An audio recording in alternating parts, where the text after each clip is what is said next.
વકફ bill Lok Sabha અને રાજ્યસભામાંથી પસાર થઈ ચૂક્યું છે, જેની સામે વિવિધ મુસ્લિમ સંગઠનોએ વિરોધ નોંધાવ્યો છે। વકફ બિલ વિરુદ્ધ કોલકાતા, મુંબઈ અને બિહારના અનેક શહેરોમાં વિરોધ નોંધાવવામાં આવ્યો। વકફ બિલના વિરોધમાં મુસ્લિમ સમાજના લોકોએ શુક્રવારની નમાઝ સમયે હાથ પર કાળી પટ્ટી બાંધી અને વિરોધ નોંધાવ્યો। કલકત્તામાં મોટી સંખ્યામાં લોકોએ નમાઝ પછી વિરોધ નોંધાવ્યો। લોકો પોસ્ટર અને બેનરો સાથે સૂત્રોચ્ચાર કરી વિરોધ નોંધાવ્યો હતો, જ્યારે બિહારના પટનામાં પણ વકફ બિલની સામે ભારે વિરોધ પ્રદર્શન જોવા મળ્યું હતું, તો મુંબઈમાં પણ મોટી સંખ્યામાં લોકોએ હાથ પર કાળી પટ્ટી બાંધી સૂત્રોચ્ચાર કરી વિરોધ નોંધાવ્યો હતો। તો બીજી તરફ વિરોધની આશંકાએ પોલીસ સતત પેટ્રોલિંગ કરી રહી છે।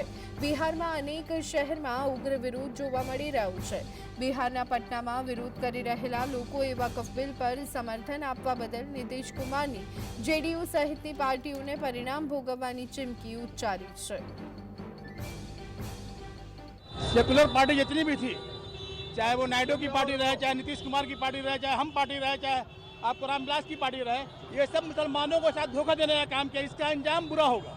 इन लोगों को इसका अंजाम भुगतना पड़ेगा, चाहे वो कोई रहे।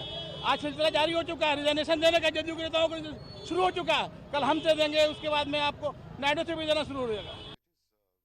बिल्कुल गलत किया है, नीतीश कुमार ने गलत किया है, आपको चंद्रबाबू नायडू ने गलत किया है, चिराग पासवान ने गलत किया है, जयंत चौधरी ने गलत किया है। इन लोगों का शुरू से स्टैंड जो है धुलमुल रवैया की तरह था। लास्ट आवर में इन्होंने स्टैंड क्लियर किया कि हम जो है एनडीए के साथ हैं।